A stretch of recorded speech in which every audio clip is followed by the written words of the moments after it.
হয়, বিধানসভা নিৰ্বাচনৰ মাজত মাত্ৰ কেইটামান দিন বাকী আৰু এই সময়ছোৱাত এতিয়া ৰাজ্যৰ বিভিন্ন প্ৰান্তৰ লগতে নাওবৈচাতো তীব্ৰভাৱে নিৰ্বাচনী বতাহ ববলৈ আৰম্ভ কৰিছে আৰু এই মুহূৰ্তত মই উপস্থিত আছোঁ নাওবৈচা সমষ্টিৰ অন্তৰ্গত তেলাহী মণ্ডল যি বিজেপি কাৰ্যালয় উপস্থিত আছে কাৰ্যালয়টোত বৰ্তমান যি মিত্ৰজোঁটৰ প্ৰাৰ্থী বসন্ত দাস আহি ইয়াত উপস্থিত হৈছে আৰু তেওঁ ইতিমধ্যে সমষ্টিটোত ব্যাপকভাৱে নিৰ্বাচনী তেওঁ কুচকাৱাজ আৰম্ভ কৰিছে আৰু ঘৰে ঘৰে গৈ তেওঁ নিৰ্বাচনী প্ৰচাৰ অভিযান তেওঁ চলোৱা দেখিবলৈ পোৱা গৈছে আৰু মই লগে লগে তেওঁৰ পৰা কিছু প্ৰতিক্ৰিয়া জানিব বিচাৰিম।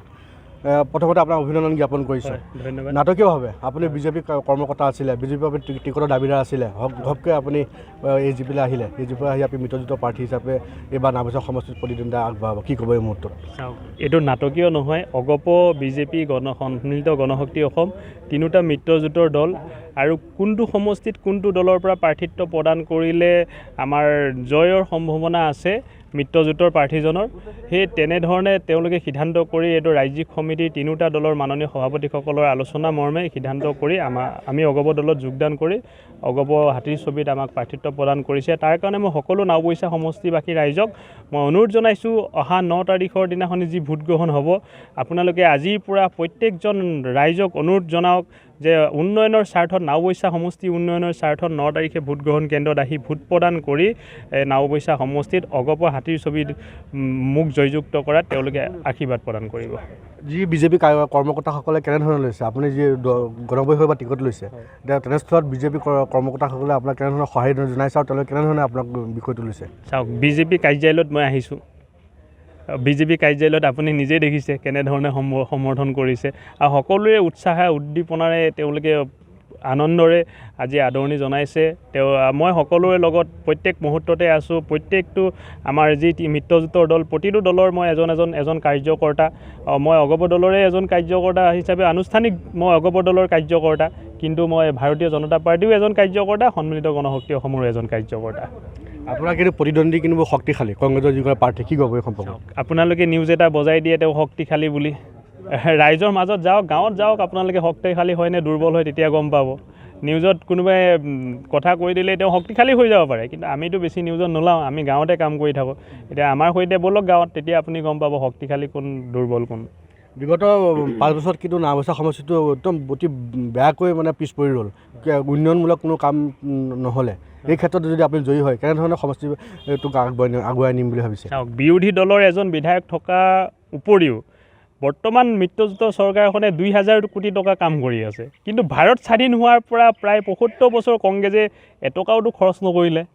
এইটোতো এটা লক্ষণীয় বিষয়, কাৰণ বাঁহগৰা ধূনাগুৰি দলংখন প্ৰায় 1000 কোটি টকাত নিৰ্মাণ কৰি থকা হৈছে আৰু সেই পথটো বনাবলৈ প্ৰায় 500 কোটি টকা লাগিব, যিটো আমাৰ মাজুলী সংযোগী হ'ব, আপোনাৰ বিহপুৰীয়া সংযোগী হ'ব, যিখন আমাৰ ঘূনাসতি সোৱণশিৰি দলং বনাই থকা হৈছে 383 কোটি টকা, আৰু 200 কোটি টকা এটা পথ বনাব লাগিব লখিমপুৰ সমষ্টি সংযোগ আৰু আপোনাৰ ঢকুৱাখানা সংযোগী, সেই পথটো লাহে লাহে বনাই থকা হৈছে। আমাৰ এতিয়া যিটো আমাৰ ভীমপৰা মাথাউৰি আপোনাৰ চৰাইমৰীয়াৰ পৰা নাওবৈচা সমষ্টিৰে বেছি সংখ্যক আছে, এই মাথাউৰিটো নিৰ্মাণ কৰি থকা হৈছে প্ৰায় 500 কোটি টকা।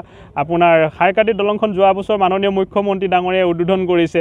এই পানীগাঁৱৰ পৰা যিটো বস্তাগাঁও নআলি খাবলু পথ, সেইটো আমাৰ 2 লেনযুক্ত পথ বনাই কমপ্লিট কৰিলে, সেইটোতো আপোনাৰ নিৰ্মাণ কৰা হৈছে নতুনকৈ। আপোনাৰ যিটো খাৰকাটিৰ পৰা এতিয়া খালমৰা গড়চিগা হৈ আদিয়ালিঙি হৈ পাভোৱা সোণাপুৰ পঞ্চায়তেদি আপোনাৰ বিহপুৰীয়া সংযোগী, সেইটো প্ৰায় 48 কোটি টকাৰে নিৰ্মাণ কৰি থকা হৈছে, প্ৰায় 2500 কোটি টকা কাম চলি আছে। যদি বিৰোধী দলৰ বিধায়ক এজন থাকোঁতে যদি 2500 কোটি টকা কাম চলিব পাৰে, তেতিয়াহ'লে ৰানিং গভৰ্ণমেণ্টৰ যদি বিধায়ক এজন হয়, তেতিয়াহ'লেতো আৰু সমষ্টিৰ 5 বছৰত একো সমস্যাই নাথাকিব।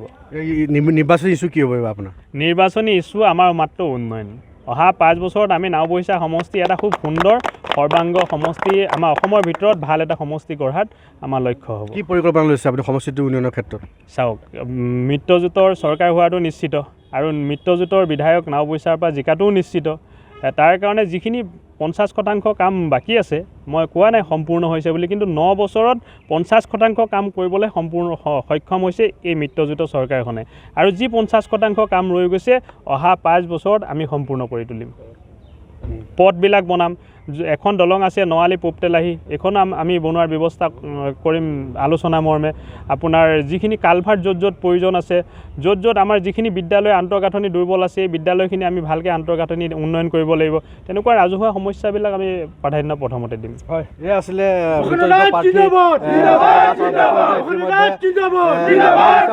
বিভিন্ন প্ৰান্তত ব্যাপকভাৱে নিৰ্বাচনী প্ৰচাৰ সভা অভিযান চলাইছে আৰু তেওঁ নিশ্চিত কৰিছে যে তেওঁ এইবাৰ এই নাওবৈচা সমষ্টিৰ পৰা তেওঁ জয়যুক্ত হ'ব আৰু জয়যুক্ত হোৱাৰ পিছত নাওবৈচা সমষ্টিটো অসমৰ অন্যান্য সমষ্টিৰ দৰে জাকত জিলিকা কৰি তুলিম বুলি তেওঁ প্ৰতিশ্ৰুতি দিছে।